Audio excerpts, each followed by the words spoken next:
Rápidamente, ya la asistencia en algún momento está deshabilitado el portal. Siempre nos queda corto el tiempo, así que vamos a empezar de una vez. Esta es la segunda clase después ¿no es cierto? La segunda clase después del examen. Apunten porque obviamente de aquí vienen las preguntas para el examen final. Ya. mm,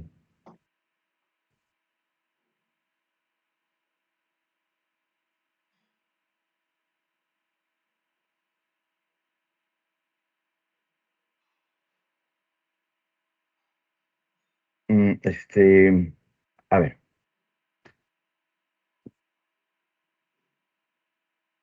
Revisamos lo que nos faltaba sobre la última escuela de pensamientos del marxismo y la clase siguiente empezamos una especie de secuencia del marxismo ya en el siglo XX con miras a nuestro territorio, a nuestro país, a nuestra sociedad.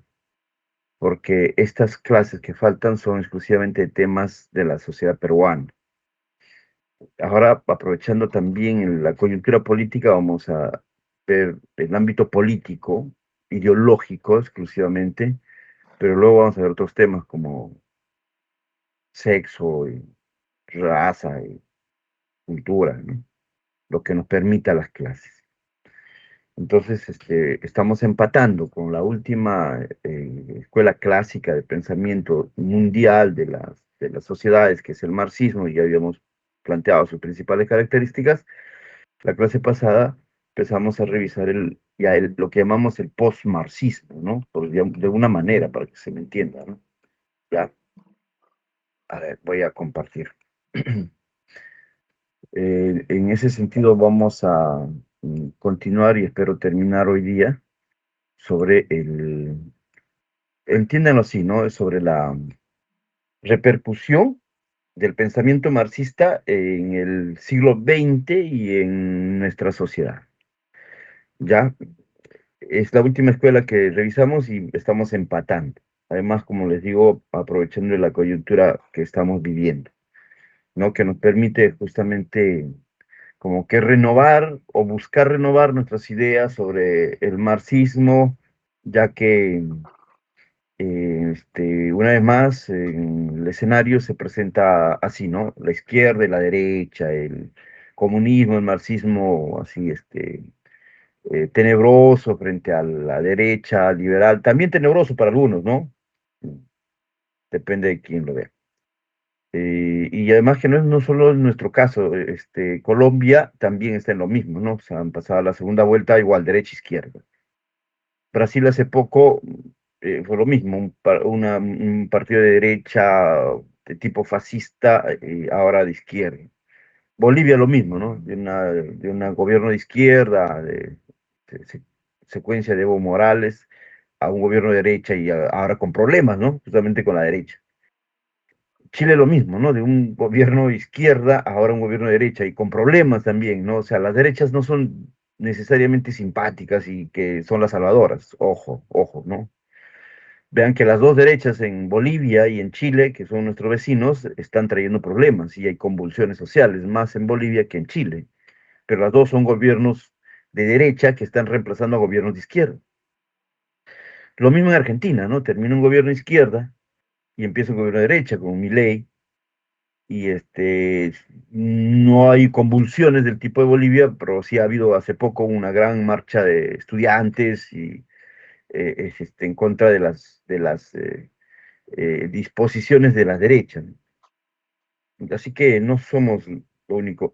Hace unas horas vimos, entre tantas cosas que se escriben y salen en las redes, vimos que algo así como una amenaza, ¿no? Del fujimorismo, que si gana Sánchez, el país va a ser como Bolivia, convulsionado.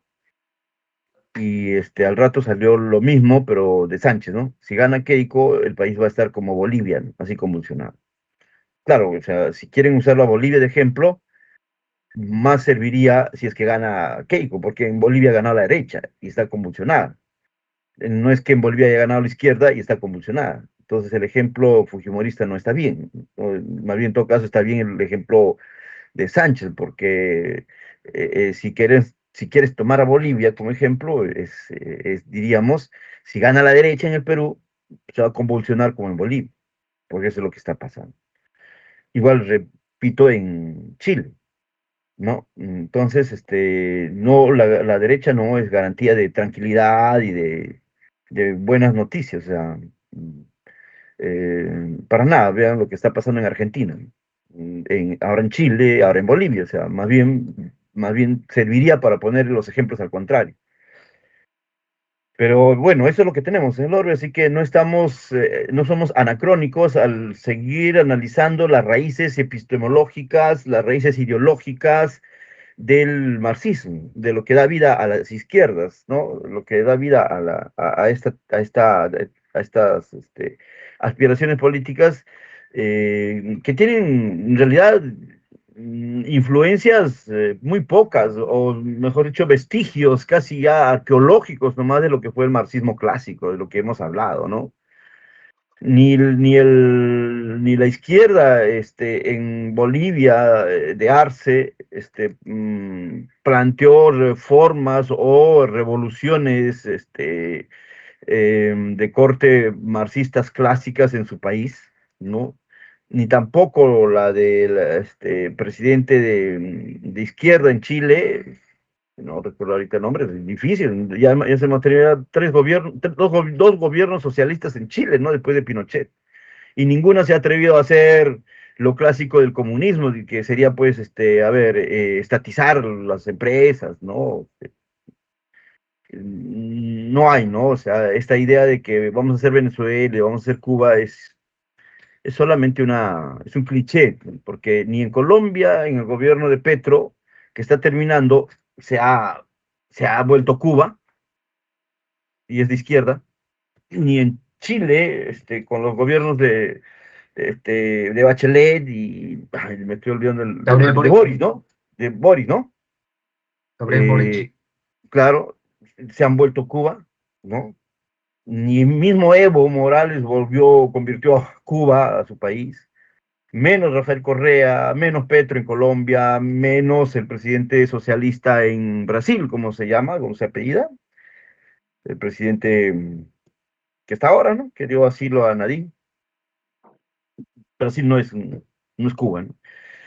Es que los partidos de izquierda de hoy pues, no tienen como proyecto de transformación estructural en su país lo que Marx planteaba, pues, básicamente eso. En realidad son democracias cristianas, ¿no? O sea, son centros, ¿no? Si quieren verlo así, ¿no? Para que se entiendan, ¿no? Profe, entonces, ¿qué son? Pues tienen aspiraciones que podrían llamarse centristas, ¿no? O sea, en realidad plantean no mucha derecha, nada más, ¿no? Más bien las derechas aparecen más bien muy recalcitrantes, ¿no? Las derechas más bien son muy conservadoras, dependiendo, pues, la de la derecha de porque era la más trágica, ¿no? Felizmente ya no está. Casi homofóbicas, ¿no? O sea, las derechas duras son muy, muy recalcitrantes, son muy anacrónicas, son muy conservadoras, ¿no? O sea, muy ligadas a proyectos así, contra el matrimonio gay, contra la educación sexual integral, al que llaman ideología de género. O sea, la derecha es conservadora, ¿no? La derecha es extrema. Más bien las izquierdas de este tipo que están dando vuelta ahora en el continente son más progresistas, ¿no? Porque no son izquierdas maoístas, pues. No son izquierdas leninistas, ¿no? No son izquierdas castristas. O sea, no son izquierdas del tipo Sendero. No son izquierdas del tipo Che Guevara, ¿no? Son izquierdas del tipo, ni siquiera del tipo allendista de Allende, ¿no? Que ahorita lo vamos a ver. Ni siquiera, ¿no? O sea, son izquierdas más moderadas, si quieren. Son izquierdas más, Jaime Bailey ha hecho un bonito post, ¿no? Dice, si es, si reclamar derechos para la gente, protección para las más desposeídas, en fin, es de izquierda, entonces soy de izquierda, ¿no? Me acabo de dar cuenta que soy de izquierda. Odiar a Trump, por ejemplo, me hace decir de izquierda, entonces soy de izquierda. Sí, es que es una izquierda progresista, ¿no? Que cree en el matrimonio gay, una izquierda, que vela por derechos, digamos, derechos de quinta generación, que sean derechos así como que a la tranquilidad, a la ecología, cosas de ese tipo, entonces soy izquierda, ¿no? Ya, porque estas, digamos, son una de izquierda. Bueno, no lo tintan como socialismo del siglo XXI. En realidad ni siquiera utilizan el término socialista, ¿no? O sea, en ningún momento han escuchado ustedes a decir a Roberto Sánchez, nosotros somos socialistas del siglo XXI, no es más, ni siquiera evitan esos nombres, ¿no? Comunista, esos términos, comunista, socialista. Sí, izquierda, sí, ¿no? Y cuando dice sí, de izquierda, sí, izquierda moderada, izquierda de centro, izquierda, ¿no? O sea, hasta con cierto reparo lo izquierda. Y verdad que el domingo lo que vamos a tener es dos opciones casi idénticas, ¿no? O sea, revisen los planes de gobierno de los dos, están en qué se pueden diferenciar, ¿no? Los dos van a respetar derechos particulares, propiedades privadas, inversiones extranjeras, los dos van a promover las inversiones particulares, privadas, las dos están por el libre mercado, o sea, ¿cuál es en qué se diferencia? Uno promete subir el- la, este, la mensualidad, ¿cómo se llama? El pago mínimo, ¿no? El sueldo mínimo, la otra promete pensión universal. Más bien populistas, ¿no? Algunas propuestas del fujimorismo más bien suenan más bien propias del socialismo, más bien, ¿no? O sea, decir que el Estado le va a dar este seguro universal. Sí, no hay más asistencialismo que eso, ¿no? O sea, ese es clásico de las izquierdas, clásico de los estados de bienestar, ¿no? De los estados influenciados por la ideología marxista, donde el Estado tiene que proteger, cuidar, velar, organizar, ordenar, asistir, velar por sus ciudadanos. Y eso significa gasto público, pues. ¿Con qué se va a pagar? ¿Con qué piensa pagar Keiko seguro para todos? O sea, pensión universal.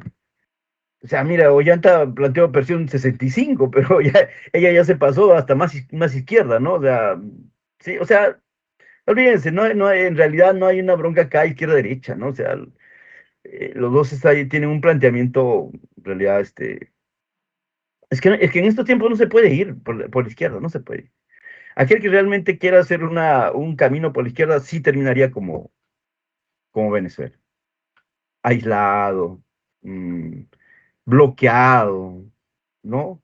Gran parte de los socialismos del siglo XX no han funcionado porque tienen al costado a Estados Unidos que pues te ahoga, ya no, o sea, no hay, digamos que no hay una libre elección, ¿no? Hay una obligación de seguir la secuencia marcada por Estados Unidos, porque tiene poder, porque tiene mucho poder.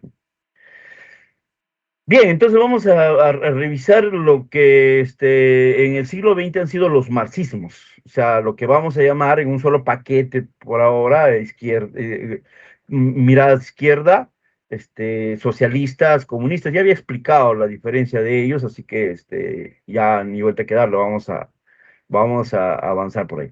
Habíamos ya estado viendo que la primera experiencia marxista de esta tendencia de mirada y de reestructuración de una sociedad desde un punto de vista de la igualdad, desde un punto de vista de la búsqueda de la eliminación de las injusticias, ¿no?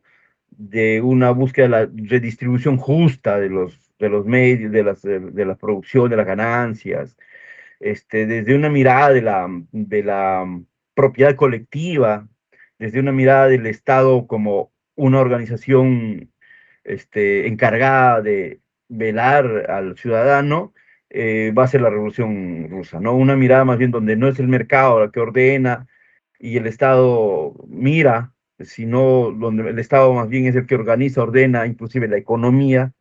Es el siglo XX, ¿no? Hoy día estamos como que convencidos que el Estado es incapaz, es inútil ordenar económicamente, ¿no? Las fuerzas del mercado son muy grandes, ¿no? Como para que el Estado quiera ordenar. Es, es, es, es, mm, es difícil. Por eso es que ni Sánchez, obviamente, ni ningún otro partido de izquierda propone, pues, mm, meterse a regular la economía. O sea, nadie dice, y regularemos la economía, ¿no? Ya, no, todos son más bien, desde el siglo pasado, desde los mismos partidos comunistas de Rusia, de China, hablan de un capitalismo de Estado, si quieren, un capitalismo más humanitario, pero capitalismo al final. O sea, pero pero inicio del siglo XX todavía había un sueño de, de, de, de construir un sistema completamente diferente al liberal, ¿no? Y esa experiencia va a hacer Rusia, ¿no? Y ahí se puede ya analizar qué tanto lo logró, cuál fue su experiencia, ¿no? Digamos que en términos generales, podríamos decir que el comunismo sí logró potenciar a Rusia. Rusia va a ser una potencia desde su conversión al comunismo. El comunismo ejercido en Rusia es conocido que es muy, a ver, muy arbitrario, muy tiránico, porque ya hemos dicho que el socialismo se caracteriza por la dictadura, ¿no? Si hay una dictadura, pues no hay democracia. No, en los países comunistas como China, como Rusia, clásicamente no había elecciones, ¿no? O sea, uno no iba, este sistema democrático de partidos, las famosas libertades de elecciones y los balance de poder, es todo un rollo de la ilustración y del liberalismo, ya hemos hablado. Acá estamos exactamente al otro lado. Entonces, eso es Rusia, ¿no? O sea, de alguna manera, si quieren, hay un triunfo del sistema, ya ha pasado pues 100 años, más de 100 años, entonces podemos decir claramente que ha habido un cambio de rumbo, definitivamente, de Rusia, ¿no? Pero en esos momentos, esta experiencia nueva de transformación de la sociedad estructuralmente es todo es toda una realidad, ¿no? Eliminan a la nobleza, al clero, inclusive las iglesias son destruidas, ¿no? Recuerden que son ateos. Hoy día han regresado.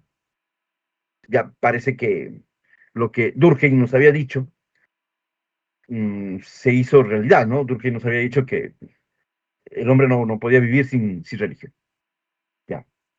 Por más, así supiera que en realidad la religión no es una invención, pero lo necesita, dicen. Y sí, pues, o sea, no sé quién tiene su micrófono prendido. Apague, por favor. Le estoy escuchando. Entonces, ahí hay una real transformación en Chile, perdón, en Rusia,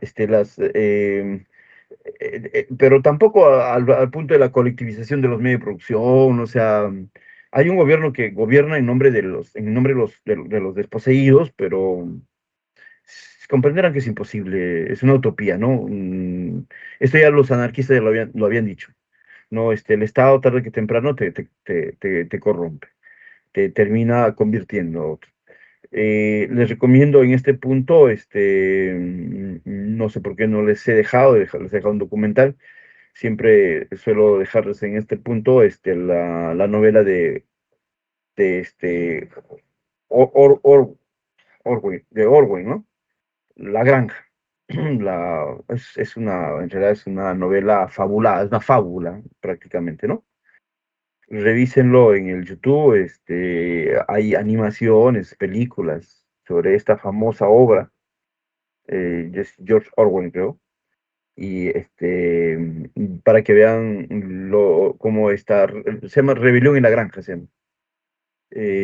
Hace una muy buena comparación con la granja, ¿no? Donde los animales se rebelan con su amo y se gobiernan a sí mismos, ¿no? Entonces, cuando se gobiernan a sí mismos, este, terminan peleándose por el poder.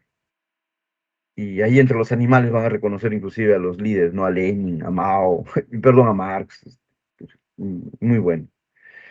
Bien, entonces ese es Rusia, es una experiencia, sí, que termina generando cambios. ¿Se ve lo que estoy compartiendo? Sí, por eso la Ya, revolución gracias. rusa. Sí, ya, muy bien. Ya, entonces ahí vemos lo de Lenin, ¿no? Ya lo hemos estado revisando. Lo segundo que hay que ver es Mao Zedong. Mao Zedong es la Revolución Rusa hasta 1917. China hacia casi la mitad del siglo, ¿no? 1950. Este es un nuevo tipo de marxismo, totalmente diferente al marxismo leninista de Lenin, justamente en la Rusia. Eh, por si acaso lo que le decían Lenin es Stalin y Trotsky, ¿no? Pero no se habla mucho de eso, algo mencionamos. Entonces aquí estamos con Mao. Mao Zedong, en la China. Es igual una versión muy propia de Mao Zedong. Mao Zedong, igual que Lenin, son grandes pensadores. Lenin escribió muy buenas obras, igual que Mao Zedong, que hace el libro rojo. De ahí no van a haber pensadores como ellos, ¿no? A nivel del marxismo. Ya, los tres grandes pensadores después de Marx en el siglo XX va a ser Lenin, va a ser Trotsky, León Trotsky, y va a ser Mao Zedong. De ahí los demás van a ser seguidores, ¿no? Imagínense pues al, al, al emperador de Corea, ¿no? O a Castro, ¿no? A Fidel Castro, o a Che Guevara, o a Abimael Guzmán. No, ninguno ya es pensador, ni escribe grandes obras, nada. Ya, pero digamos, llega hasta Mao. Mao Zedong escribe el libro rojo con cosas muy tesis del marxismo y la transformación de la sociedad muy interesantes, muy importantes, ¿no? En Mao Zedong creo que ya les estaba comentando algo sobre su concepto de las mujeres. Ya, eso está ahí en Mao Zedong, ¿no? Es quien, tiene una mirada completamente diferente a la mujer. Habla la mitad del mundo lo sostiene la mujer, cosas así, ¿no? Bien, eso hemos estado revisando. Revisamos el gran salto, ya, que es ya les había dicho, un proyecto de industrialización bien precario, ¿no? Que China era precario, y China era una aldea, entonces había que industrializarlos. Pues eso fue una situación bastante, este, penosa. Estos dos grandes dictadores, mm, supuestamente representantes del pueblo, eh, este, son muy tiránicos. Es que es difícil que haya un dictador que no sea tiránico. Los dictadores siempre van a terminar en tiranías. La dictadura siempre termina mal. Pueden empezar, y empiezan muy bien.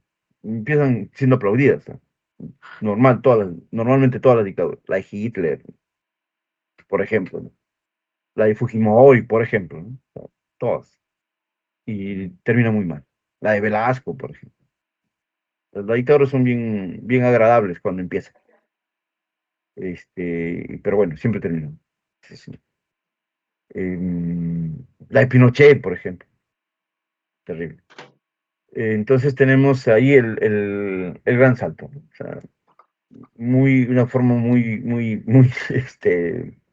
artesanal de transformar la sociedad, pero bueno, lo logran. Tanto Lenin como Mao logran industrializar a su país. ¿Qué cosa es la China hoy día? ¿Qué cosa es Rusia hoy día? Piensen, pues, y ahí está la mano de esos dos, ¿ya? Bueno, están las consecuencias también. La revolución cultural también les había dejado de tarea, ¿no? Ahí está la revolución cultural china. ¿Cómo se hizo, ¿no? Ya ahora deben haber revisado más. Lo que significó también. Revisen de diferentes miradas, ¿no? Porque no crean que el Google es totalmente democrático, ¿no? O sea, tiene información sesgada, o sea, los grandes imperios que manejan el conocimiento y la información, no crean que están libres, no creen que están libres. Si hay dos o tres países que se están adueñando del mundo, pretenden ser dueños del mundo, ¿ustedes creen que van a permitir que las redes sean completamente así imparciales? No, pues. Se están peleando el manejo de la información. Hace tiempo que se dieron cuenta que si manejan la información, manejas la educación, pues manejas a la gente.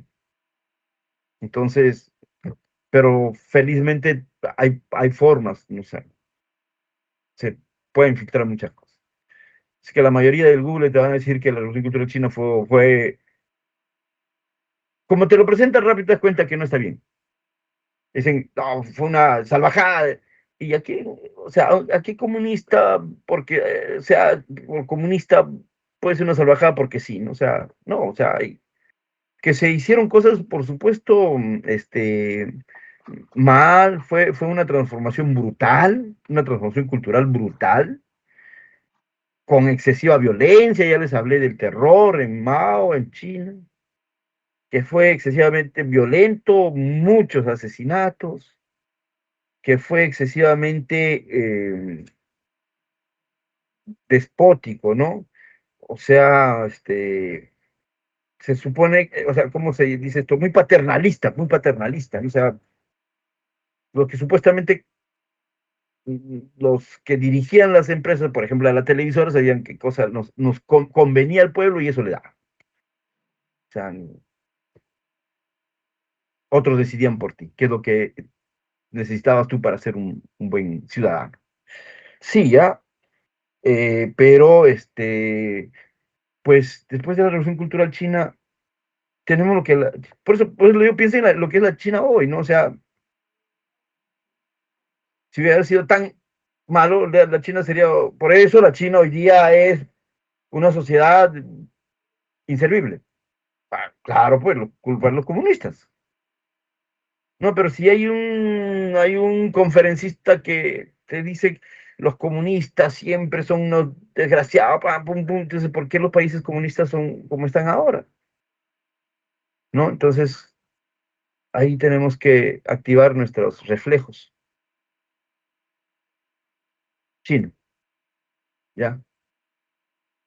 Bueno, vamos a Cuba. Y ya también hablábamos de Cuba. O sea, Cuba es una revolución nacionalista, ¿no? No es socialista. Ya les había mencionado que hay una necesidad de aliarse con un grande para enfrentar a los yanquis, a Estados Unidos, que eran a quienes le están arrebatando el control de Cuba. Yo ya les había dicho que Cuba es el último país en independizarse y que prácticamente Estados Unidos le propone a España comprarle Cuba, así como le compró Puerto Rico, le compró varios territorios, ¿no? De Arizona, o sea, Estados Unidos crece arrebatándole, como a México, por ejemplo, territorios, o comprando a España. Y su última compra frustrada fue Cuba.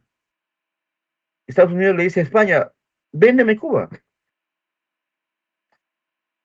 Ya yo veo que hago con esos revoltosos, ¿no? Pero España no le vende, pues. Y los cubanos hacen la independencia y se independizan. Y sobre todo, y todavía cuando se van a independizar, Estados Unidos les apoya, ¿no? A los cubanos para independizarse de España.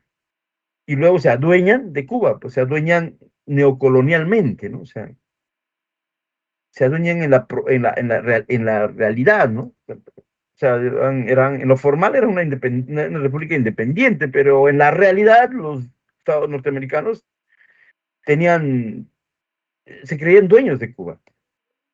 Era su islita paradisiaca, ¿no? Bueno, los hermanos Castro dicen, no, queremos que se vayan los yanquis, que se vayan de acá. Porque los yanquis ponían presidente, pues, como siempre les ha gustado hacer en muchos casos, lugares. Entonces hacen la revolución. Es una revolución nacionalista, es una revolución, una especie de independencia 2. Pero independizar de Estados Unidos en los años 50, ya cuando había ganado la Segunda Guerra Mundial, no es nada fácil, ¿no? O sea, es un monstruo. Por lo tanto, para resistir su revolución bien ganada, van a tener que aliarse a Rusia. Y es ahí que, mediante el Che Guevara, van a asimilar el proyecto comunista, que les pareció bueno, ¿no? Nacionalismo con comunismo suena bien, ¿no? Compatible. Y realizan lo que realizan y se agrava por el bloqueo que Estados Unidos le va a hacer, ¿no? O sea, Rusia, de los países comunistas, el que está, digamos, fregado es Cuba. Los demás países comunistas como Vietnam, Corea, ¿no? Los dos Coreas han surgido tremendamente, ¿no? Tal vez el problema de la Corea del Norte es el asunto de las libertades, pero económicamente es una potencia, tremenda potencia. Cuba tiene la desgracia de tener acostado a Estados Unidos. Cuba puede ser muy bueno en algunas otras cosas, la medicina, la educación, ¿no? Muy bueno. Pero en la economía no, siguen teniendo carros de los años 60. Pero eso es producto del bloqueo, ¿no? Bueno, tenemos entonces a Cuba y su inspiración, ¿no? Cuba lo que nos va a desarrollar Cuba va a ser importante porque nos inspira, o sea, nos irradia comunismo a todo el continente, ¿ya? Los años 50, ¿qué tenemos en el Perú? Ya había muerto Mariátegui, ya había sembrado la semilla del socialismo, ya a la muerte de Mariátegui ya teníamos el Partido Comunista, cambiado de nombre, socialista, comunista. Los años 50, el Partido Comunista estaba fortaleciéndose, quebrándose y fortaleciéndose, ¿no? O sea, se venían dividiendo y venían alistando algunos grupos comunistas para iniciar la revolución, que en los años 60 van a iniciar. En los años 50, en la Revolución Cubana, hay allí hay una pequeña existencia del comunismo, ¿no? Los años 50 más bien tenemos en el Perú el crecimiento de los partidos de centro izquierda, ¿no? Como el APRA, por supuesto, como Acción Popular, ¿no? Y tal vez el mismo deísmo, ¿no? La Unión, este, son de centro izquierda, bien nítido, bien nítido, ¿no? Es los años de Cuba. Después de los 60, pues Cuba va a impactar hacia el sur y ahí van a aparecer los focos guerrilleros y también en Perú. Ya, ahí va a empezar nuestra vida guerrillera. En los años 50 no tenemos nada. En los años 60 sí. Pero para los años 60 ya está la Guerra Fría, pues, porque la Guerra Fría empieza en los 50, con la Guerra de Corea, ¿no? Apenas terminada la Segunda Guerra Mundial. Empieza la Tercera Guerra Mundial, que es la llamada Guerra Fría. Ya. Y la Guerra Fría ya es una rivalidad declarada entre dos grandes proyectos totalmente opuestos. Vean, totalmente opuestos, ¿no? El libre mercado frente al mercado controlado por el Estado, ¿no? La propiedad privada frente a la propiedad estatal, a la propiedad colectiva. El Estado pequeñito frente al Estado grande, totalizador completo. Las libertades políticas frente al control de lo político. O sea, esos son los grandes modelos, ¿no? El Estado despreocupado de sus ciudadanos, y el Estado más bien preocupado por darle asistencia a sus ciudadanos. Esa es la izquierda, ¿no? Y la otra es la derecha. Por eso es que en esos tiempos se veía el capitalismo salvaje, ¿no? El capitalismo desgraciado, donde los burgueses, los empresarios eran explotadores, solo pensaban en su bolsillo y explotaban a los obreros, a los campesinos, desposeídos, miserables, etcétera, ¿no? Y la derecha era salvaje, la derecha era desgraciada, la derecha eran los ricos mal. Y y el otro proyecto eran los comunistas socialistas que pensaban en el pueblo, que salían del pueblo, que eran del pueblo, que pensaban en colectivo, mientras que los otros eran individualistas, estos eran colectivistas, eran comunitaristas, solidarios, fraternos, ¿no? Entonces la izquierda tiene la imagen de buena gente, ¿no? Gente que va a proteger a los pobres. Por eso es que los ricos le odian a los de la izquierda y los ricos van a ser de la derecha toda la vida, ¿no? Esa es la mirada clásica que se va a establecer los años 50-60, que empieza la Guerra Fría con mucha fuerza. Los 60 es la década de la Guerra Fría en toda su totalidad. Entonces, la Unión Soviética y Estados Unidos empiezan a controlar el planeta. Y producto de esa desesperación por controlar todo, tenemos muchísimas situaciones, ¿no? Como por ejemplo, la aparición de Salvador Allende en Chile.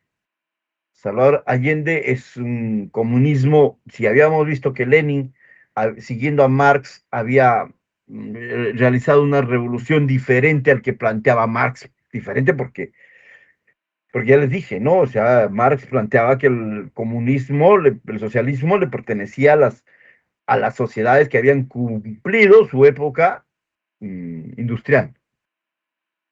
Y Rusia no, pues, no había cumplido.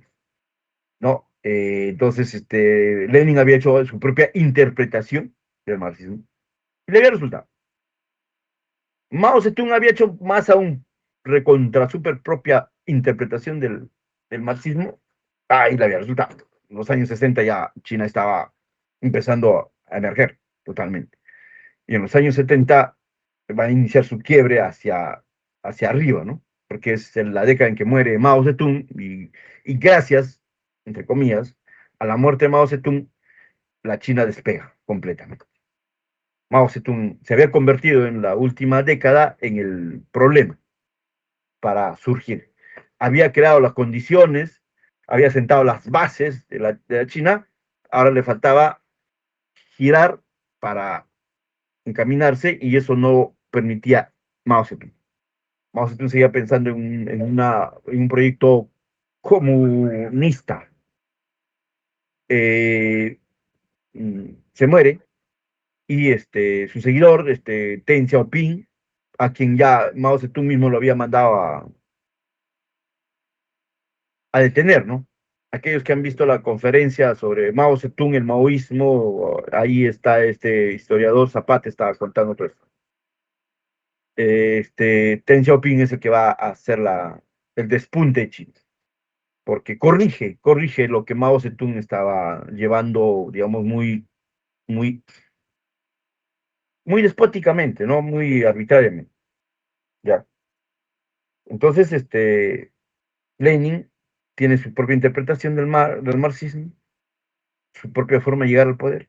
Mao Zedong, ni qué decir, su propia interpretación del marxismo, su propia forma de llegar al poder. Y luego viene Castro, Cuba, si quiere, ¿no? También diferente. Y luego va a venir Salvador Allende. Ya es completamente diferente, ¿no? Salvador Allende no dispara una bala, no mata a nadie, pero toma el control, el poder de Chile, usando los mecanismos del liberalismo, del capitalismo, de las democracias, ¿no? O sea, se presenta a elecciones, gana las elecciones y toma el control del poder. Probablemente Allende sí pudo haber hecho lo que ahora Keiko Fujimori dice que va a hacer Sánchez, ¿no? Va a entrar al gobierno y se va a quedar por 50 años. Bueno, probablemente eso sí podía haber estado en los planes de Allende, porque esa es la idea, ¿no? O sea, que uno entre al poder y tome el poder y controle el poder hasta convertir a esta sociedad al comunismo. Entonces eso puede durar 100 años. hay que hacerlo, ¿no?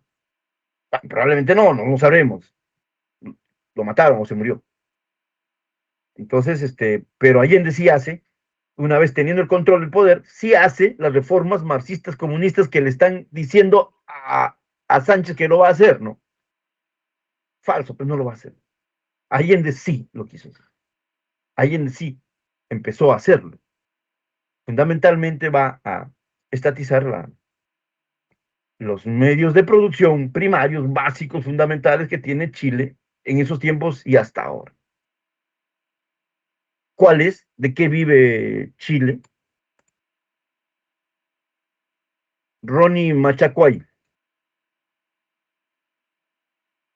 ¿Cuál es el producto del cual vivía y vive hoy día Chile?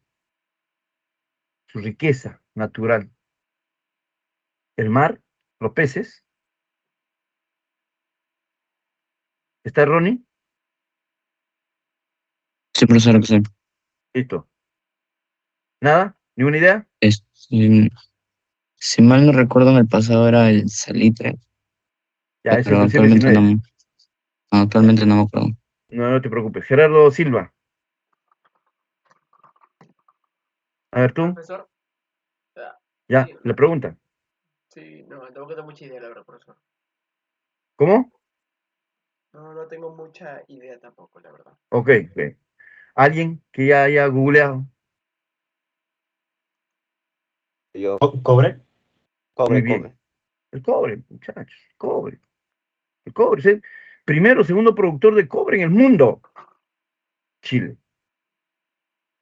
El salitre Primero, fue su... ¿Ya ves? ¿Ya ves? el primero del cobre en el mundo. ¿Se dan cuenta? El salitre fue el siglo XIX. Por eso hizo la guerra, por eso no ganó la guerra, por el salitre, porque en el salitre en el siglo XIX prometía, ¿no? Ser el mineral del futuro. Y claro que lo fue, claro que lo es, pero ¿qué pasó con el salitre? Pasó algo que de repente no lo saben ustedes, les voy a contar. ¿Qué pasó con el salitre? Los benditos alemanes, inicio del siglo XX, descubren, logran fabricar el salitre sintético, que es mejor que el salitre natural. Y se fue al diablo todo. ¿Ya?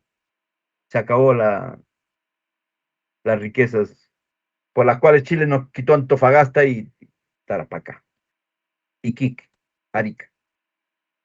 Bueno, entonces Allende empezó con eso. Empezó a estatizar. Ustedes saben que es el proyecto comunista, ¿no? O sea, ese es el proyecto comunista, por eso hizo Velasco Alvarado, ya lo vimos. Velasco Alvarado, yo les he dicho, es nuestro acercamiento más fuerte que tuvimos al socialismo en toda nuestra vida republicana. Velasco. Velasco está en los 70. Allende está en los 70. Son patas. O sea, Allende, al sur está diciendo, viva el comunismo, vamos a ser un país comunista, socialista, vamos a hacer todos los proyectos socialistas. El Estado va a manejar todas las empresas, nacionalizarse, dice, estatizarse, dice, va a solventar la educación para todos los chilenos, va a subvencionar, va a asistir, educación, salud, vivienda. ¿Qué está haciendo Velasco? Está nacionalizando las empresas, por supuesto, ¿no? Yo llamándolas todas Perú, dicho sea de paso, Aeroperú, Enafel Perú, Enatru Perú, Cobre Perú, Centromin Perú, Petro Perú, Pesca Perú y todo. Vean, los dos países están haciendo lo mismo. Uno con una dictadura militar, Velasco, y el otro democrático, ¿no? Pero por razones más fuertes que para revisarlo, es que Estados Unidos no se asusta con el proyecto peruano de Velasco, ¿no? Porque Velasco es declaradamente, es un militar con aspiraciones, ¿no? Con sueños bonitos de campesino, no comerás más de tu pobreza, ¿no? O sea, reformista, ¿no? Pero Allende es un tipo muy claro en lo que está haciendo. O sea, el comunismo de Allende es un comunismo serio. y Estados Unidos empieza a preocuparse porque Chile está convirtiéndose en comunismo. Pero no, pero era un chiste lo que estaba haciendo Velasco. Ah, pero Allende sí le preocupó. Ya, entonces Allende fue un proyecto comunista serio, serio, que fue boicoteado por las derechas, fue boicoteado con apoyo de Estados Unidos, y luego del boicot, de desestabilizar su régimen, ¿no? Crear problemas sociales como las de Bolivia ahorita, ¿no? Escasez de productos, en fin. Además, también los modelos comunistas se prestan para esas cosas, ¿no? O sea, escasez de productos, ¿no? Las empresas eran financiadas para esconder los productos y crear escasez. O sea, hubo un complot, pues, un complot de la derecha y las empresas apoyadas por Estados Unidos para complotar contra Allende y crear una inestabilidad en el país para hacer ver que los proyectos comunistas eran una desgracia. Mira, en realidad yo creo que los proyectos comunistas solitos se van al diablo, ¿no? Pero por alguna razón los norteamericanos se espantan y ayudan a que eso sea así, ¿no? O sea, meten la mano, ¿no? Para hacer que de repente sí sucede, si no hubiera interferencia de Estados Unidos, de repente sí tendría éxito el comunismo, que quizá a eso tengan miedo los norteamericanos, porque siempre se meten para crear el caos. Finalmente ya saben ustedes que asaltan el palacio, se termina con la muerte de Allende y empieza el experimento de los Chicago Boys de Estados Unidos. Empieza, Chile es como le decimos a los que son experimentos, ¿no? O sea, es una rata blanca la que se puede, ¿no? Ya, chivo expiatorio, por ahí, ¿no? Una cosa así. Se establece el neoliberalismo en Chile.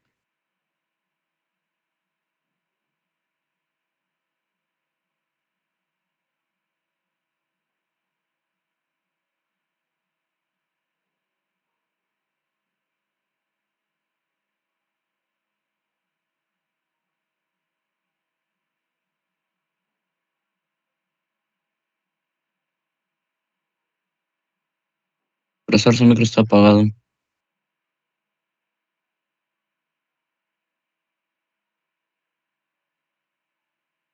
Bueno, bueno, supongo que se me pagó recién, ¿no?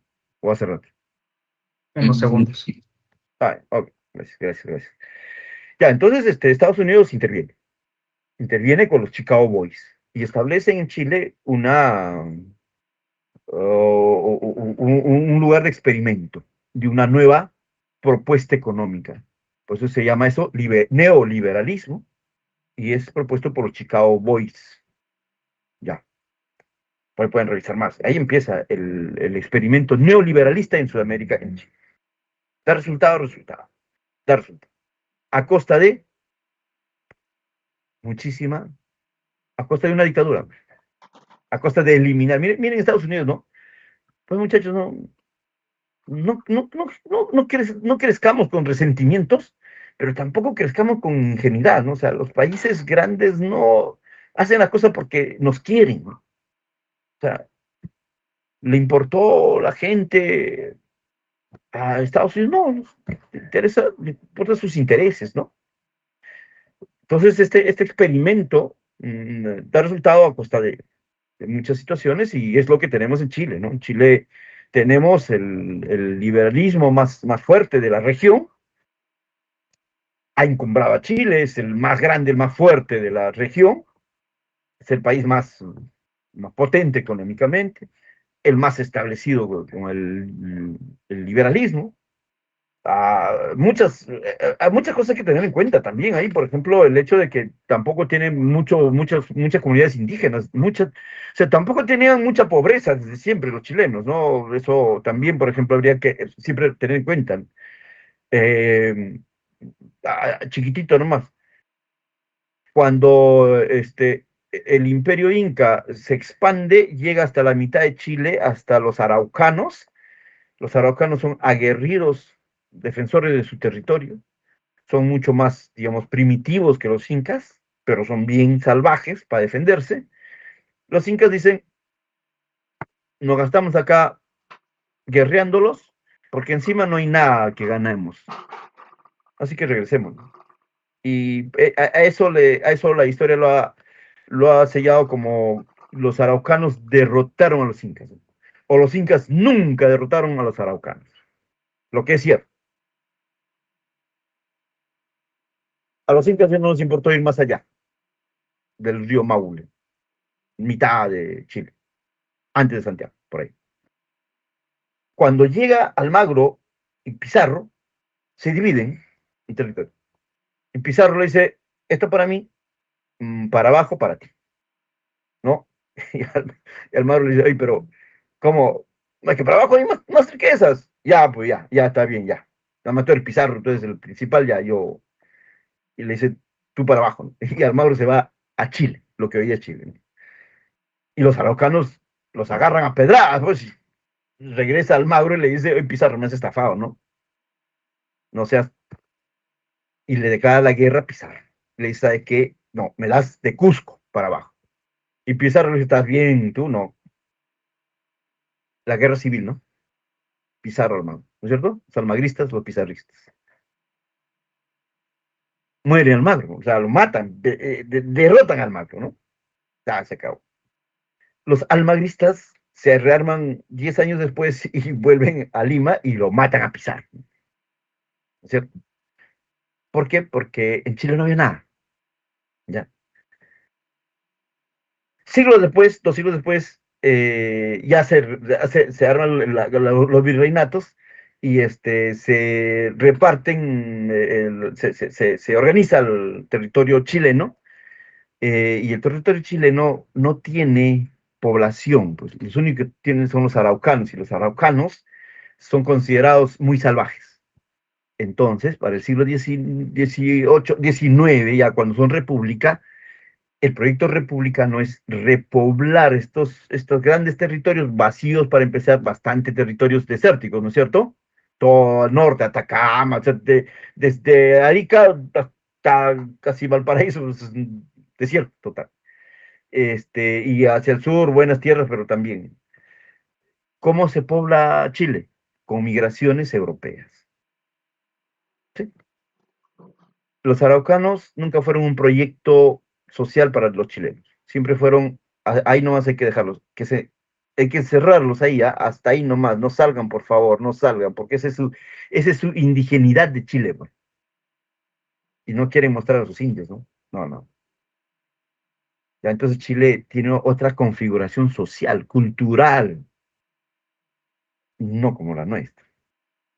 Entonces, eso, por ejemplo, hay que tener muy en cuenta, ¿no? Entonces, el liberalismo va a ser, va a funcionar, va a funcionar.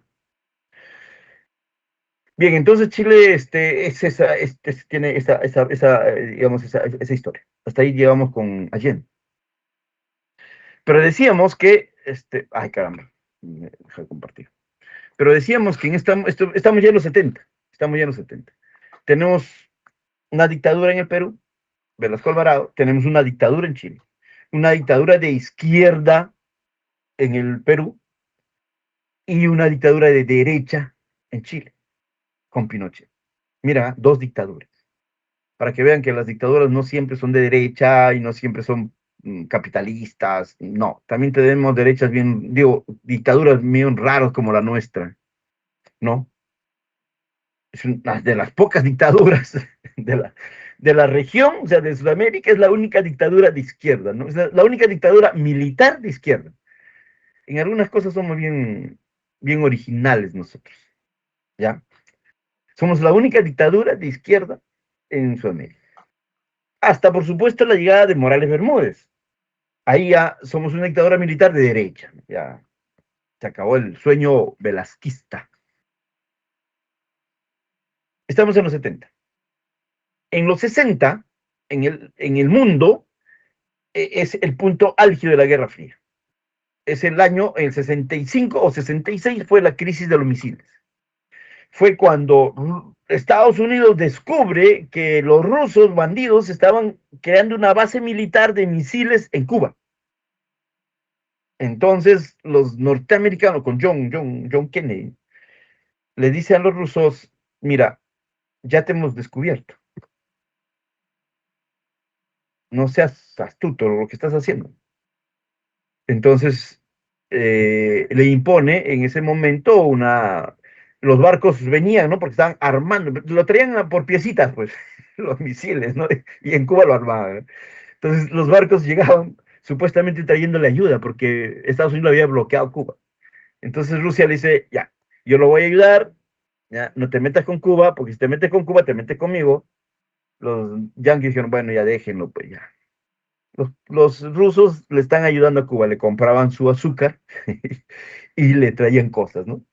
Y aprietos bandidos entre el azúcar y las cosas que le traían todas las piezas de los misiles, ¿no?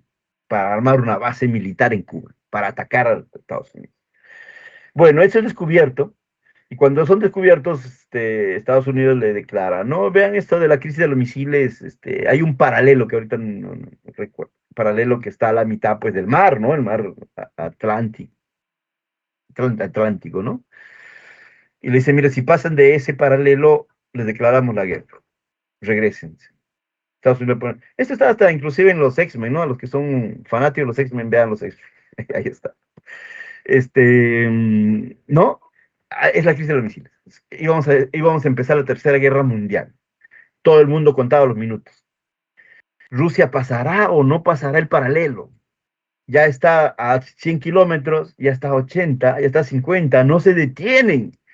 Y si pasan el paralelo que Estados Unidos le amenazó, Estados Unidos dijo, voy a disparar, voy a destruir tus barcos que cruzan el paralelo.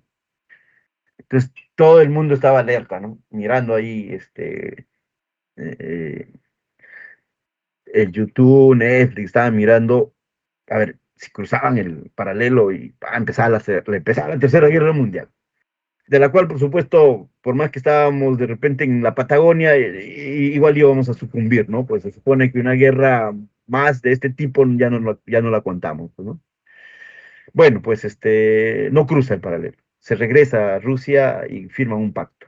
Entre el pacto que firman hay un compromiso de Rusia que dice claramente, ya, yo no voy a ayudar a ningún país más en tu región, ¿no? Porque Rusia, la Unión Soviética y Estados Unidos se reparten el mundo, se reparten el espacio, o sea, ellos ya saben cuál es de ellos, ¿no? Y nosotros creemos que somos independientes.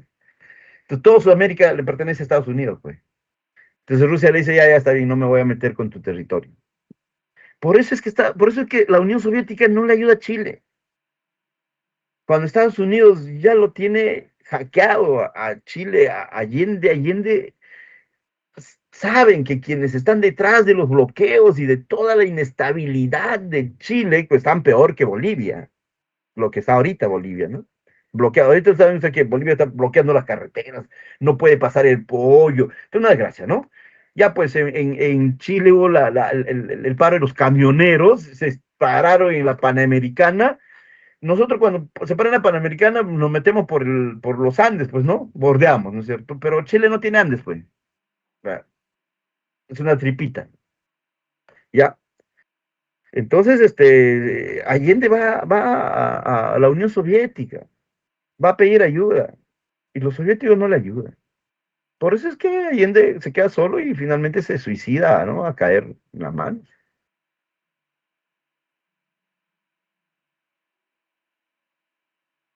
Ya, esa es entonces la famosa Guerra Fría.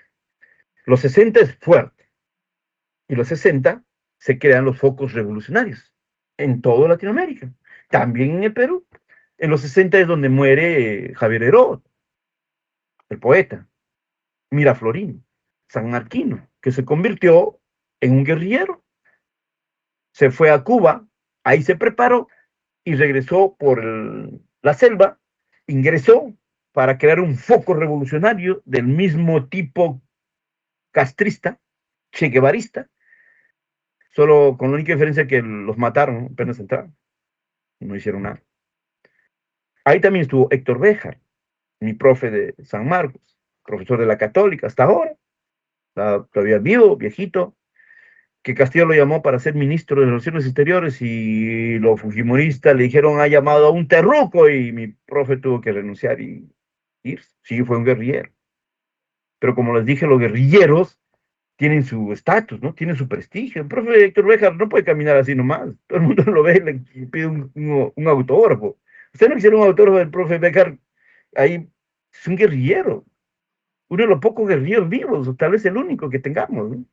Guerrillero vivo. En los años 60 había guerrilleros. Los años 80 van a aparecer los terroristas, que es otra cosa. Ya no andamos pidiendo autógrafos a los terroristas, ¿no? Eso es otra cosa. ¿Ya? Bueno, entonces en los 60 hay una implosión del proyecto socialista en Sudamérica. Todos los países tienen un foco guerrillero, un foco comunista, un foco socialista.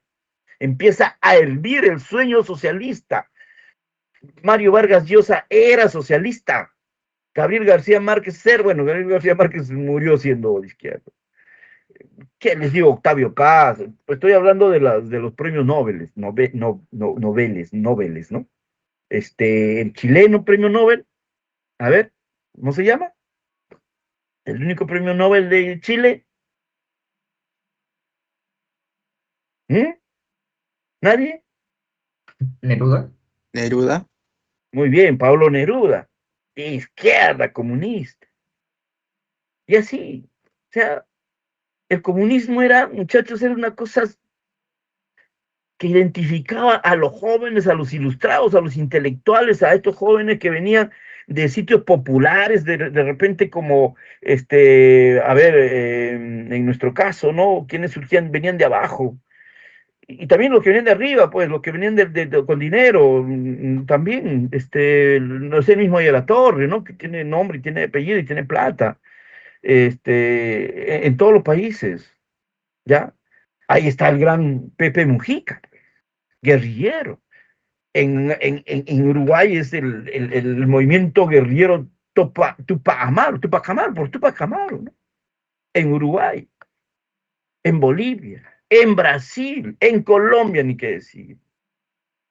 En Ecuador un poco, en Perú un poco, pero ahí estábamos también, ¿no? En Perú no hay mucho, ¿por qué? Porque estábamos viviendo una dictadura de izquierda. Entonces, como que ya, ¿para qué? Pues, ¿no? ¿Para qué guerrilleros comunistas de izquierda si el régimen era de izquierda? Socialista, se decía Velasco, ¿no?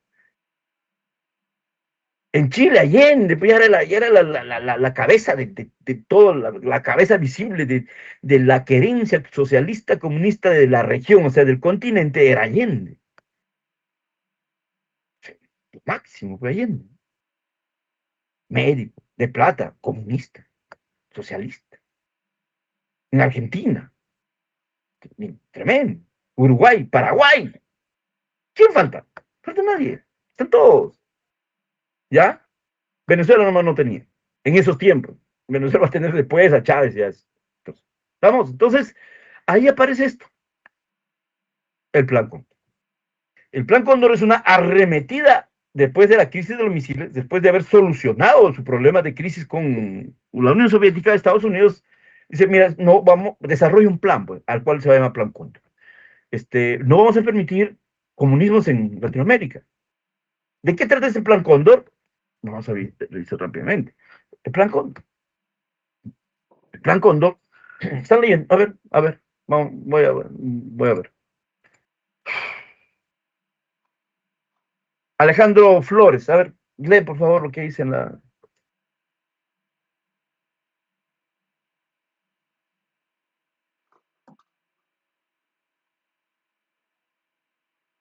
¿Te dan cuenta? No están. José Paredes.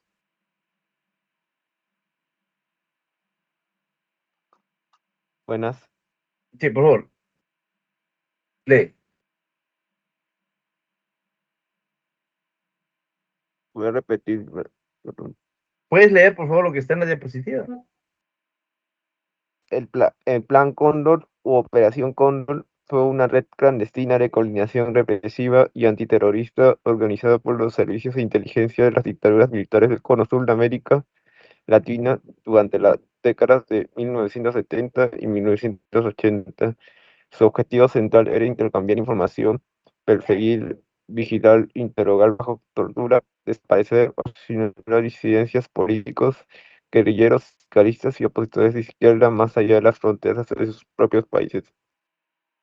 Muy bien. Bueno, vamos a hacer con un texto de ese tiempo. Antiguerrillera y antisocialista. Eso es.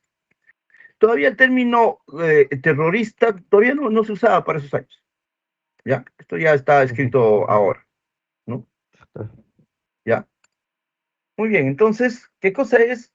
Dice, su objetivo central era para intercambiar información entre los países, ¿no? Ponerse de acuerdo, ¿no? Perseguir entre todos, vigilarse entre todos, interrogar bajo tortura, o sea, torturar, capturar, desaparecer, asesinar a disidentes políticos, o sea, a los que piensan diferente, ¿no? A la oposición, a los guerrilleros, o sea, aquellos que agarran un arma y se van al monte y dicen yo soy comunista, pues normalmente los guerrilleros no son comunistas, difícil que sean fascistas u otro tipo en esos años. Hoy día pueden ser antauristas, ¿no? Cosas raras. Pero en esos tiempos eran los guerrilleros comunistas, nada más. Sindicalistas u opositores de izquierda. ¿Ven? ¿Ya? De eso trató el plan Condor. Un trabajo coordinado bajo la dirección de la CIA, bajo la dirección de Estados Unidos, con los gobiernos de todos estos países para pelearla, para zafarse, para eliminar de manera clandestina, de manera ilegal, a los comunistas, socialistas, a los que eran opositores al régimen. Sí, pero los opositores en ese tiempo eran comunistas, socialistas. Reitero, en esa época la Guerra Fría había determinado que en el mundo había como que solo dos tipos de personas, los capitalistas y los comunistas, ¿no? O sea, era así. Tú entrabas a la universidad en los años 70, compañero, ¿estás comunista capitalista? Nada más, simple. Así. ¿Qué universitario va a decir soy capitalista? Pobre, estamos en San Marcos, estoy en San Marcos justamente porque no tengo plata y voy a ser capitalista, ¿no? Ya. Entonces hay algunas cosas más. ¿Cómo se constituye? ¿En qué momento? ¿Quiénes son los miembros? Ahí están, mira, Argentina, Chile, Uruguay, Paraguay, Bolivia, originalmente, Brasil, Perú, Ecuador también, ¿ya? Argentina, el presidente Jorge Rabel Videla. Bolivia, Banzer. Chile, Pinochet. Ecuador, Poveda. Paraguay, Stroessner. Perú, Bermúdez, Morales Bermúdez. Uruguay, Bordaberry. Brasil, Geisel. Ahí está. Apaga tu micro, Paredes. ¿Ya? Estamos. Entonces, hay un punto central. ¿Cómo hacemos que todos los presidentes coordinen con nosotros? ¿Los amenazamos? No, fácil. Nosotros lo ponemos. ¿Y cómo hacemos para que a los presidentes que nosotros queremos que van a responder a nosotros, o sea, a Estados Unidos, sean presidentes, sean elegidos? No podemos manipular las elecciones o los gustos de la gente. No. Entonces, ¿qué hacemos? Pues dictaduras. Todos estos son dictadores. No en vano, muchachos, los años 70, algunos llegan hasta los 80, es una década de dictaduras en la región, o sea, en Sudamérica. No es gratuito. Oh, qué casualidad, en los 70 todos eran dictadores, ¿no? No es casual. Hay un plan, se necesita que tengamos dictadores para poder eliminar a los terroristas, perdón, en ese tiempo, opositores al rey. Nosotros tenemos, ahorita voy a googlear, ya, me acabo de acordar. Nosotros tenemos un presidente, un expresidente, declarado culpable por instancias internacionales por ser parte del plan Cóndor. Está acusado y demostrado que participó en la persecución y desaparición de personas que eran socialistas. Vamos a ver. Voy a googlear y Francisco Morales Bermúdez, acusado, o ¿cómo se dice cuando ya está sancionado? Sentenciado. Sentenciado. Muy bien, muchísimas gracias. Da gusto cuando alguien está siguiéndote en la clase, ¿no? Con honestidad. Sentenciado por, no sé. Mira, mira, mira, aquí está. A la primera no va a salir. A la primera no va a salir. Y para que vean que no está en pantalla, ¿no? Ventana. Ya, está. Ya, miren. Morales Bermúdez, Tribunal Supremo confirmó cadena perpetua contra expresidente. Cadena perpetua, muchachos.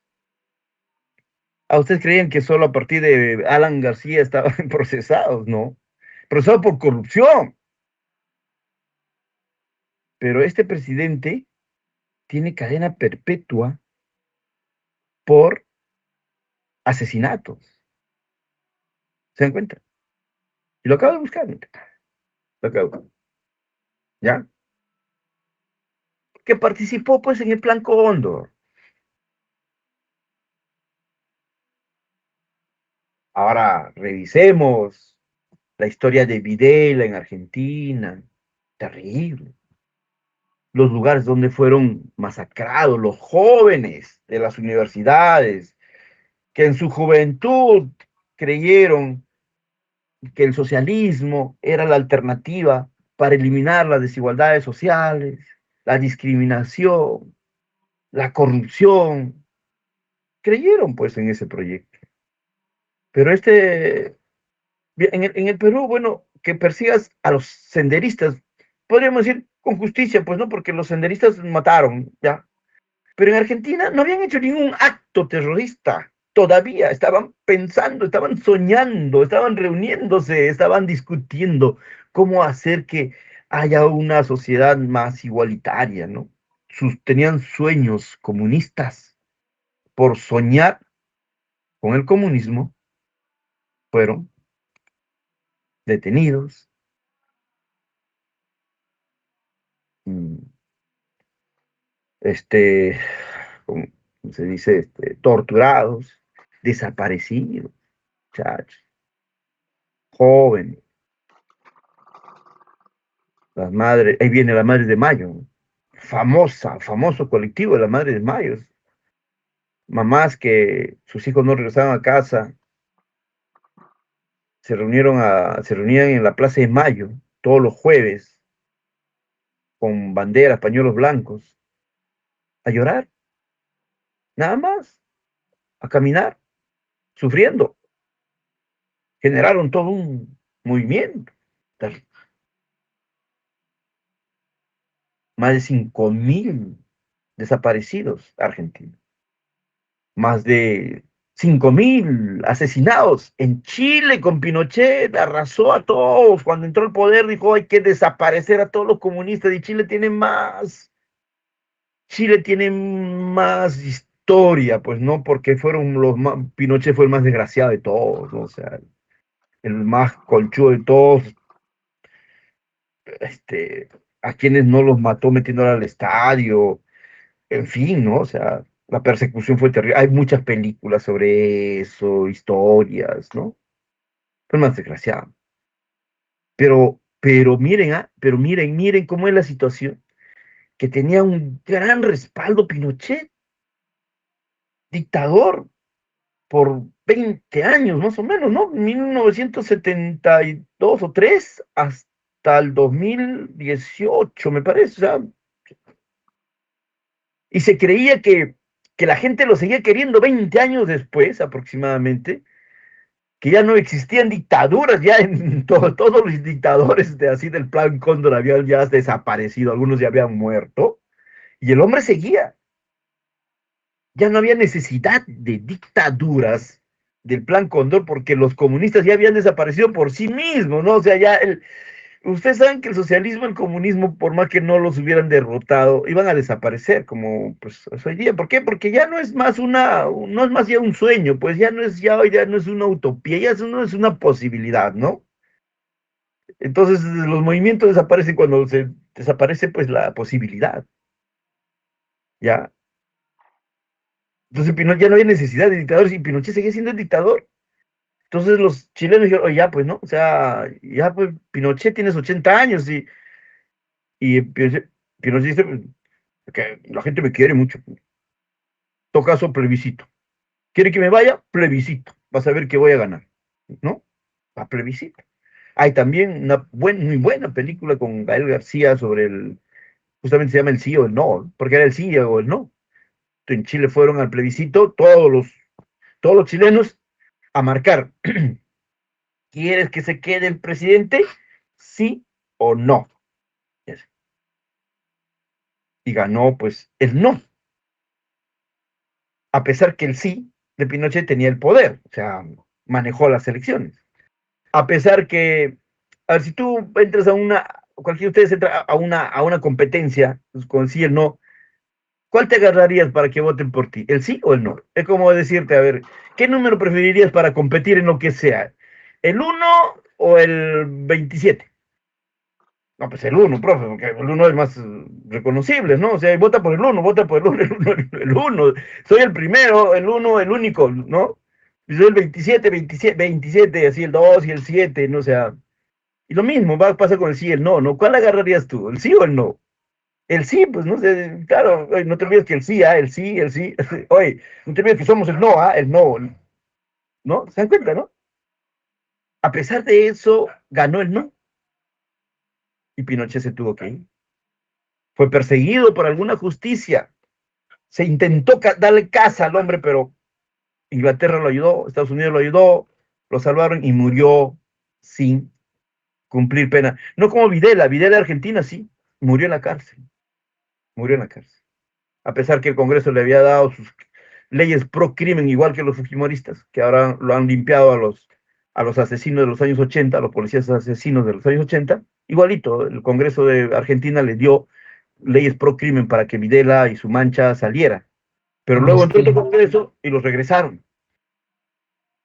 ¿Sí? ¿Alguien quiere decir algo? No, dije que le dieron indulto, amnistía, creo. Claro que sí. Pero luego vino otro Congreso y le quitó y lo regresaron. ¿Ya? Entonces, muchachos, esa es la historia, ¿no? Ya, ahí tenemos. Entonces, nosotros llegamos bueno, en el caso peruano ya estábamos revisando paralelamente, ¿no? Del socialismo que plantea Mariátegui en los años 20, vivió muy poco, dejó planteadas las cosas, los años 20, imagínense, ni siquiera Mao Zedong estaba. Mariátegui es muy innovador, tiene unos sueños comunistas. Yo creo que los años 30 ser comunista era una cosa, pues, totalmente innovadora, ¿no? Muy de vanguardia. Miren, si hoy día nos cholean, imagínense los años 30. El racismo era brutal. Si tú te presentabas un trabajo y decías que te apellidabas Mamani, ya estabas fuera. O sea, es más, ni siquiera te presentabas, porque sabías que por tu apellido no ibas a entrar. Así de duro y cruel era nuestra realidad. En lo cultural estoy hablando. Ahora, en lo económico no se votaba, pues. O sea, el voto era, ¿cómo se llama este tipo de voto? Ah, exclusivo, ¿no? Para los letrados, para los ciudadanos. Si tú no eras ciudadano, si no eras letrado, si no tenías una propiedad. Y si eras mujer, peor, o sea, porque la mujer era parte del hombre, o sea, hasta los años 70 era, ¿para qué vota la mujer si ya votó el hombre? O sea, ¿qué va a decir ella? Si el marido dijo por Fujimori, la mujer no va a decir pues por Sánchez, ¿no? O sea, si es su mujer, o sea, suficiente que el hombre, el marido haya dicho, y habló. Así se pensaba, hasta hace poco, muchachos. Entonces, ser socialista en los años 30 es una cosa fantástica, totalmente. Eso va a dejar Mariátegui, ¿no? Muere muy, muy pronto. Y les digo que hasta Cuba, el Partido Comunista del Perú está bien postergado. No significa nada a nivel del movimiento político en el Perú. Los años 30 tenemos muy fuerte el movimiento, el fascismo de la Unión Nacional, por ejemplo, el fascismo, ¿sí? En el Perú, ¿no? Los años 30 y 40 sobre todo son del APRA, es un movimiento nacionalista no castrista por si acaso, porque todavía no está Castro, es del tipo, el máximo líder de la Revolución Mexicana, o uno de los líderes, a ver,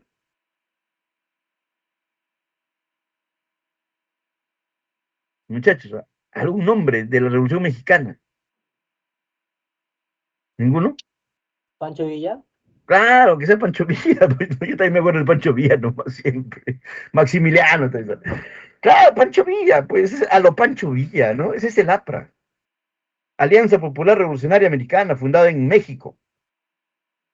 Recuerden que en los años 20 Leguía los vota a los dos del Perú sutilmente, ¿no? Le dice, Mariátegui, vete, por favor, me estás fastidiando acá. Si no quieres que te expulse, te voy a becar. ¿A dónde quieres irte? Igual le va a decir, vete al país ya. No esperes que te vote. Te voy a dar una beca, mano. ¿A dónde quieres irte? Los dos muy jovencitos le dicen, ya, bueno, ya, está bien. Mariátegui escoge Francia y Ayala Torres escoge México. Entonces Ayala Torres se embadurna de Revolución Mexicana y Mariátegui se baña de socialismo en Francia. Es más, se casa con una socialista, ¿no? Luego se va a Rusia, el hombre ese. Igual va a pasar con Ayala Torre. Bueno, él no se casa porque declaradamente homosexual, ¿no? Pero viene imbuido de Revolución Mexicana. ¿Qué es la Revolución Mexicana? ¿Socialista? No. Nacionalista. Por eso el aprismo es nacionalista primero. Con mucha cercanía al socialismo, sí, porque los años 30 está floreciendo el socialismo en el mundo, es una novedad, es una moda, o sea, nadie se escapa de esa moda. Todos quieren subirse a la moda, más aún si eres joven, más aún si eres un joven popular, o sea, del pueblo. No si eres un joven indígena, porque si eres un joven indígena ni siquiera sabes quién es Marx, porque los jóvenes indígenas, los años 30, están completamente aniquilados de la información, de la educación. Ya eso lo hemos venido hablando cuando hablamos. No, todavía no con ustedes. Todavía no, recién vamos a hablar con ustedes la próxima cosa. Ya. Ya. Los indígenas, hasta Velasco Alvarado y la reforma agraria, están marginados de todo tipo de conocimiento. O era, por favor, niños al colegio, los hijos de los campesinos también al colegio. ¿Qué? Tu abuelo, pregúntale tú mismo, ¿tu abuelo era letrado? Difícil que tus abuelos sean letrados. Es como mi papá, pues, yo soy viejo, ¿no? Mi papá, no era letrado. Mi abuelo menos, pues. Claro, el alfabetismo es una cosa reciente, muchachos, de los 70 para adelante, o sea, justamente después de Velasco. Pero los años 30, no, ¿ya? Entonces el comunismo, los partidos, a nivel de políticos, de grupos, de organizaciones políticas, después del gran salto que da Mariátegui, muy bueno, les digo, muy innovador en su propuesta, él incluye al indio, cosa que Marx no lo había dicho, habíamos hablado sobre eso, qué pensaba Marx de los campesinos. Bonita pregunta, ¿no? Para el examen, ¿qué pensaba de los campesinos? Mariátegui incorpora al indio.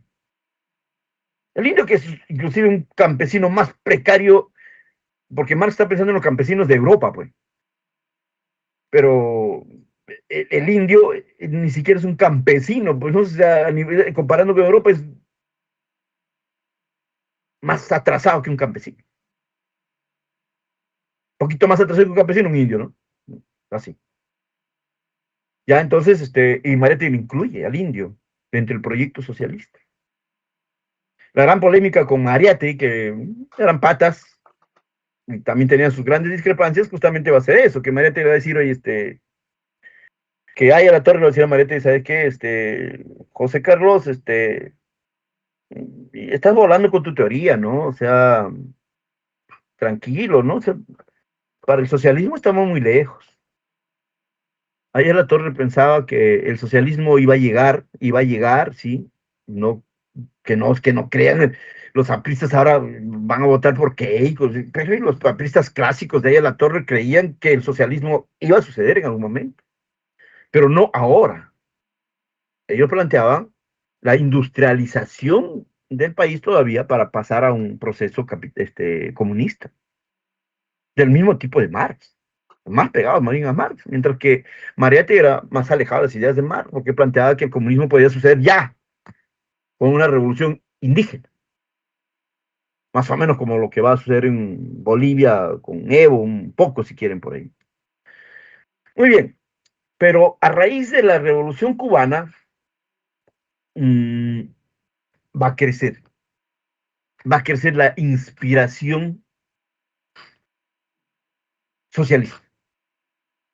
Por lo tanto, los años 60 tenemos una gran experiencia de los grupos de alzados en armas. Solo cuando aparecen los primeros grupos alzados en armas en el Perú, fue los años 60, con el movimiento, el MLN, el Movimiento de Liberación Nacional, el FLN, ahora les voy a pasar porque acá no lo he considerado, está, está Sendero, con el MIR, ¿ya?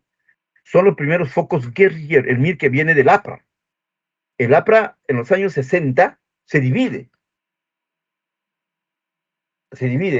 más que dividirse, sale una pequeña facción, el famoso APRA rebelde, el que se va a llamar luego MIR, el cual va a estar dentro de ese MIR, va a estar el que es líder del movimiento revolucionario de Tupac Amaru, que está todavía en la cárcel hoy en día, no me acuerdo el nombre, Polay Campos. Por eso Polay Campos es su compañero de salón de Alan García, porque es aprista de inicio. Pero un sector del aprismo, pues se vuelve rebelde, se intenta proponer la revolución armada. Una facción del APRA, ese es el MIR, que muy prontamente es destruido en los años 60 y en los años 80 reaparece como el MRTA, Movimiento Revolucionario Tupac Amaru. ¿Ya? Entonces, en los 60 está creciendo la intención de desarrollar la guerra popular, la violencia revolucionaria, el estilo clásico de las revoluciones.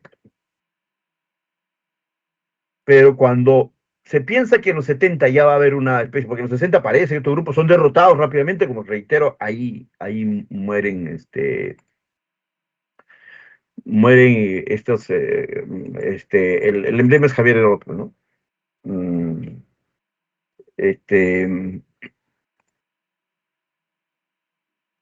como le digo, está también ahí Hugo Blanco, trotskistas, ¿no? Son, digamos, de corte leninistas. Trotskismo es leninismo, ¿no? Eh, castristas, vamos, castristas, guevaristas,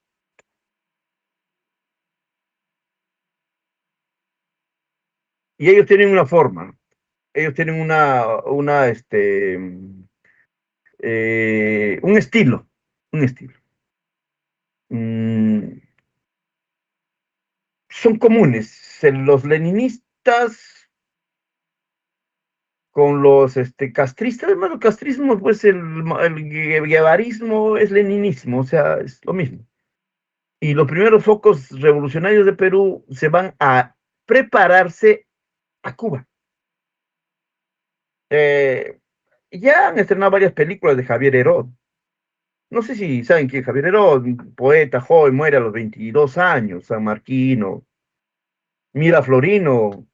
Ya hay 2 o 3 películas ya estrenadas en los cines. Si no han podido verlas, vean las películas, ¿no? Es interesante porque Javier Heró es un joven poeta, un ilustrado que se enrola pues en los focos guerrilleros y se va a Cuba a prepararse. Ahí los preparan, los cubanos lo preparan para que aprendan a disparar, en fin, lo que tiene que hacer un guerrillero.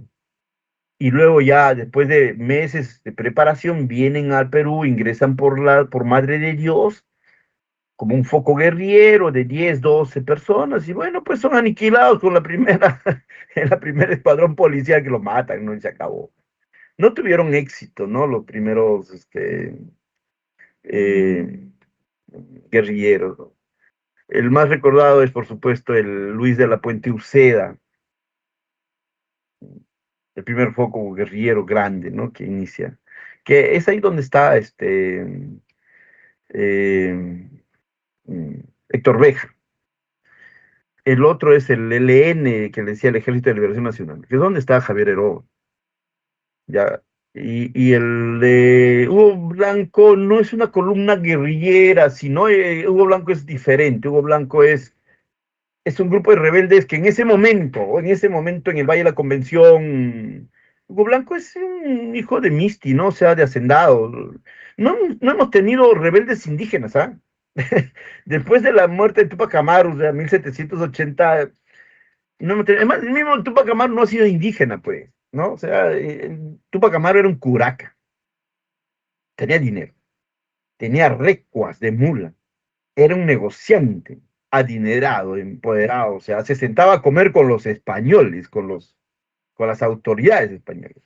Ya ese pata se levantó en rebeldía, sobre todo porque las reformas borbónicas iba en contra de sus intereses, ¿no? Pero de alguna manera lo recordamos como una especie de rebelde indígena, que no lo es. Entonces, sacado al mismo Tupac Amaru, no tenemos focos rebeldes indígenas. Y Hugo Blanco tampoco lo es. Hugo Blanco, pero ojo, cuidado con el famoso Mi Rebelde, de donde está también Javier Heró, donde está de la Puente Uceda, que es el foco guerrillero más fuerte, que duró por lo menos, tuvieron una temporada, donde está Héctor Béjar, ¿no? Tuvieron una temporada en la selva así, diciendo, acá estamos, somos, pero huyendo, ¿no? Uno lee sus experiencias de ellos, de esta columna guerrillera en la selva, o sea, nadie los perseguía y solitos se morían, ¿no? Porque la cosa era tremenda, no podían, ¿no? O sea, la naturaleza, las condiciones, nomás le sacaban el ancho ya a lo pobres, ¿no? Ni siquiera el ejército iba a dispararles y ellos ya estaban sufriendo ya. Sí, reconocen que fue una metida de pata, ¿no? O sea, no conocían el espacio y lugar y prácticamente se autodestruyeron antes que fuera el ejército a destruirlos. En cambio, el ELN sí, piñas, ¿no? Porque apenas entran por el río o de Madre de Dios, o sea, recién están llegando como para organizarse, ¿no? Y hacer su primer asalto guerrillero. Y antes de llegar, los policías que estaban dando vueltas por ahí, ¿no? Estaban de vaga, los policías dando, no saben qué hacer, están matando moscas. Los ven y les dicen, oye, esto no son guerrilleros, sí, ¿no? Oh, dispárenles, lo disparan y lo matan a Javier Heró. El pobre Javier se había preparado tanto tiempo en Cuba para llegar al Perú y caramba, cualquiera uno piensa, pues si me preparo para ser guerrillero, por lo menos déjenme pelear 3 batallas, ¿no? Antes de que me maten, ¿no? El pobre Javier Heró no peleó ni uno y la mataron. Bueno, nuestros policías no matan a nadie, pero justo ahí tuvieron suerte, ¿no? Y se acabaron nuestras aspiraciones guerrilleras de los años 60.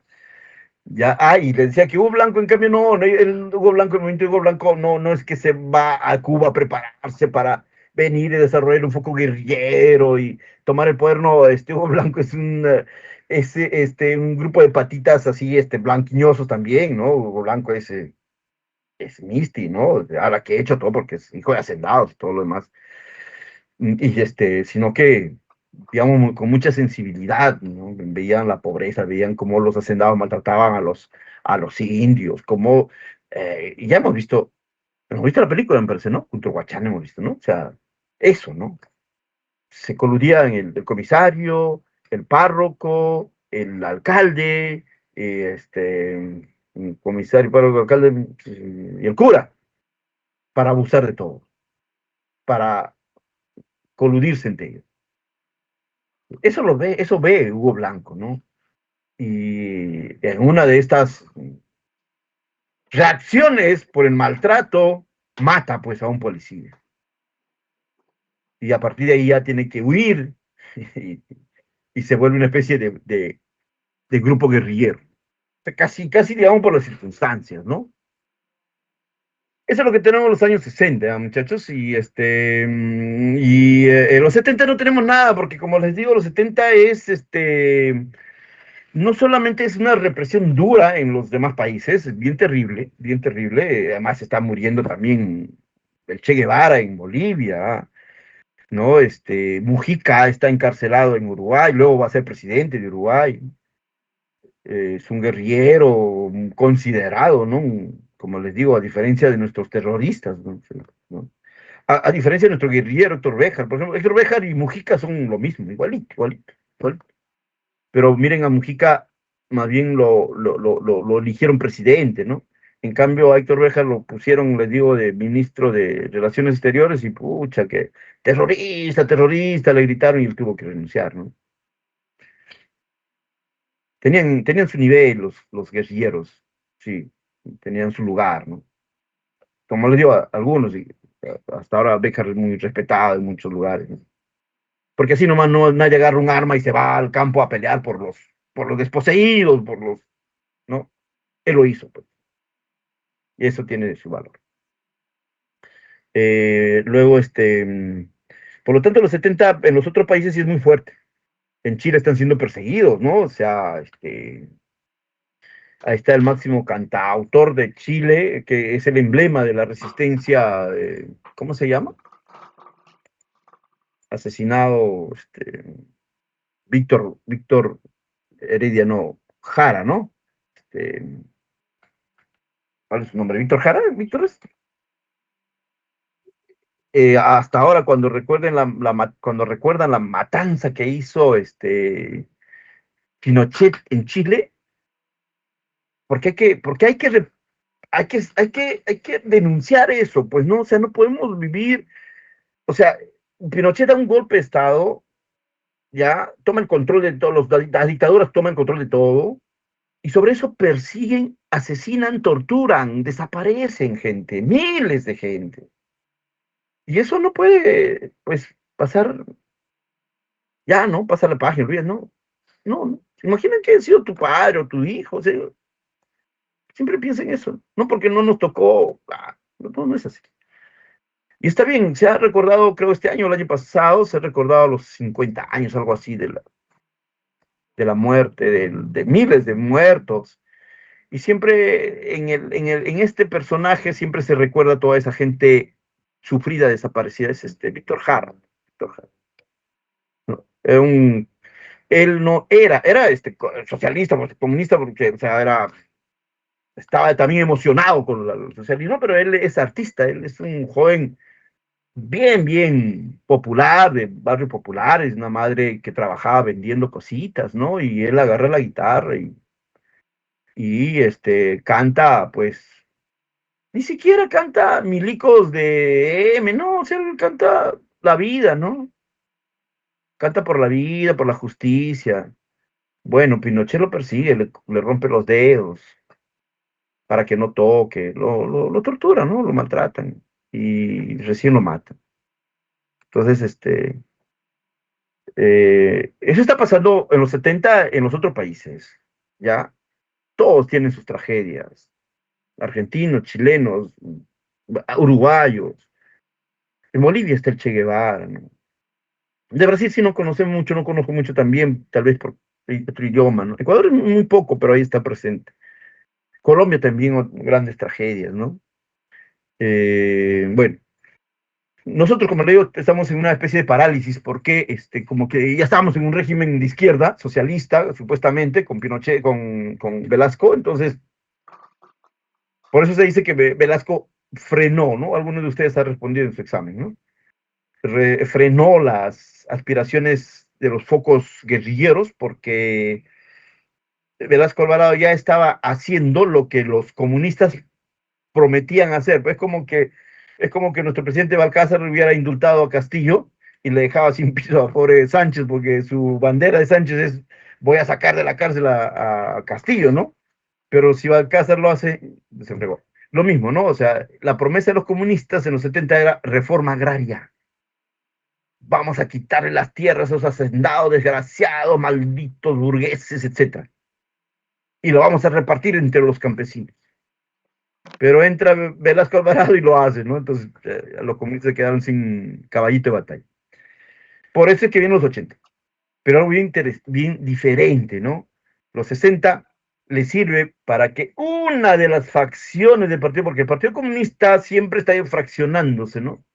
Siempre está fraccionándose. Para los años 70, ya tienen como 20 versiones. Patria Roja, Bandera Roja, Partido Comunista por el Sendero de Mariate, Partido Comunista del Perú, tienen Vanguardia Revolucionaria, el MIR tal, el MIR cual, el MIR qué, el MIR tal, como 5 MIRs, ¿no? O sea, de todo. Sé como 20 grupitos. Uno de ellos, tal vez el más chiquitito, es el Partido Comunista del Perú, Sendero Luminoso, o por el Sendero de Mariate, creo que es el nombre exacto. Ya, ese es el grupito chiquito, 20, 30 personas. Sus líderes máximos, Aymar Guzmán, Eleni Parraguirre, en fin, se van a Cuba, digo a China. Y ahí se entrevistan con los líderes y le dicen: mira, ¿sabe qué? Supongo que se habrán podido entender con inglés. En Perú queremos seguir la experiencia de ustedes, ¿no? Enséñenos. Y los comunistas le dijeron: mira, así tiene que ser, así tiene que ser, así tiene que ser, ¿no? Entonces regresan después de una temporada en China y preparan su guerra popular que inicia en los años 80, ¿no es cierto? Ese es lo que se va a llamar bien dicho, la guerra interna, bien dicho, el proyecto revolucionario de Sendero, y también bien dicho, una guerra terrorista, ¿no? Sí, bien dicho también. Está bien llamado terrorismo. Sí.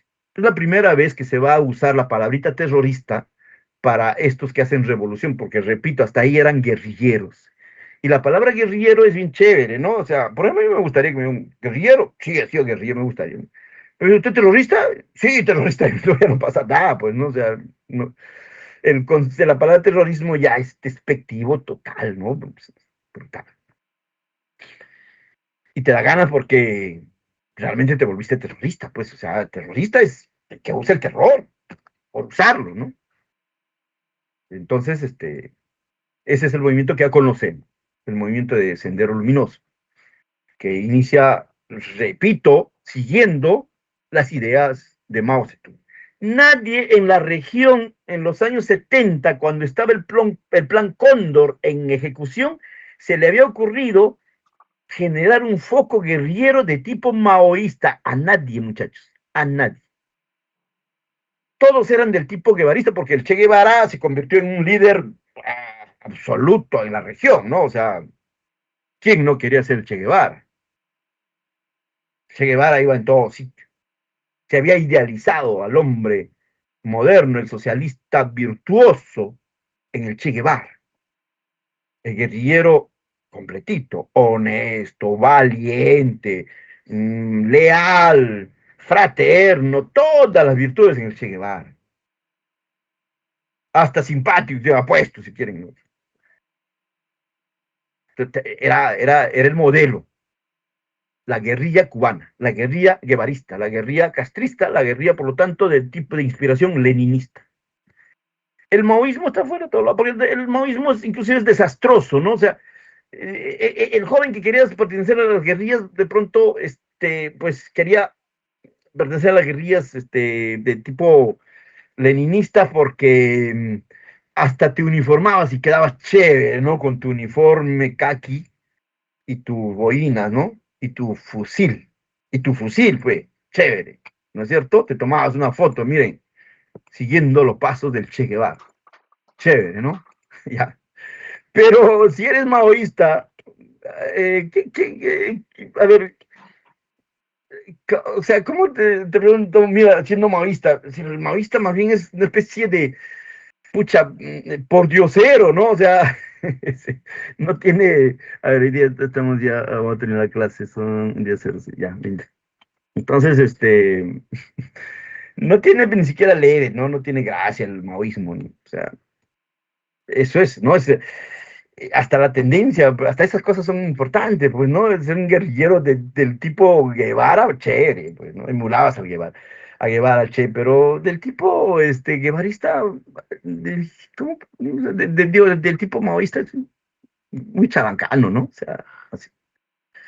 Así que, bueno, pues nosotros fuimos los primeros en innovar esta situación y tuvimos el primer movimiento maoísta, ¿no? Que ya les expliqué de qué se trata el maoísmo y ahora pues simplemente trasladen eso al Perú y fue todo un desastre, ¿no? Nosotros no funcionamos así. La persuasión por el terror, por el miedo, ¿no? Tuvo su hartazo. Y con militares que son de lo peor pues, porque no enfrentaron como debían enfrentar a un comunismo, ¿no? Se enfrentaron también tan igual, ¿no? O sea, a la mala, a lo burguto. Entonces, ellos mataban, nosotros matamos, pues ellos mataron dos, nosotros matamos cuatro. O sea, entraban a una comunidad, entraban acá los senderistas, ya, ¿a quién los apoya ustedes? Ya, entonces hay que matar. No hay que matar para que escarmienten y los senderistas no entren. Los otros senderistas mataban para que escarmienten, para que no ayuden a los militares. Entonces la pobre población moría y moría por ambos lados. No puede ser. Bien, esto yo creo que lo tienen ustedes también un poco más ya claro sobre digamos, en lo que terminó esta aspiración comunista en el caso peruano, ¿no? A partir de ahí yo creo que nadie ya quiere tener unas ganas del comunismo. Nadie es hidalgo, nadie es... Por eso que los mismos de izquierda, como los seguidores de Sánchez, no dicen, yo, compañero, soy comunista. No, ya no, ya no, ya. No, ya no hay esa prestancia del comunismo después de Sendero. Sendero echó a perder mm, todas esas bonitas ilusiones de la juventud que pensaba que luchar por los pobres, por los desposeídos, una opción era ser guerrillero, ser un movimiento socialista. Además que ya el comunismo murió en el mundo, recuerden ustedes, con la caída del muro de Berlín, con la perestroika, y ya no hay como que ya nadie, ya, ¿quién quiere ser comunista? No, ya. Entonces queda un poco esto de la izquierda que no es comunista, yo digo eso, ¿no? O sea, las izquierdas que están muy presentes, ya los he dicho en varios de los gobiernos en Latinoamérica, no son comunistas ya, si quieren, vamos a llamar izquierdas, sí, ya, porque, bueno, pero no tienen proyectos comunistas, ninguno. Imagínense un proyecto comunista que diga, voy a respetar al presidente del BCR. No eres comunista. Pues, el comunismo lo que va a plantear exactamente es justamente su desaparición, ¿no? Ya. Así que vayan con tranquilidad a votar el día domingo. No hay sistema. Déjenme sacar los pantallazos para poder pasar a la asistencia nomás, ¿ya? Me falta solo esto. Ujú. Mm, ya.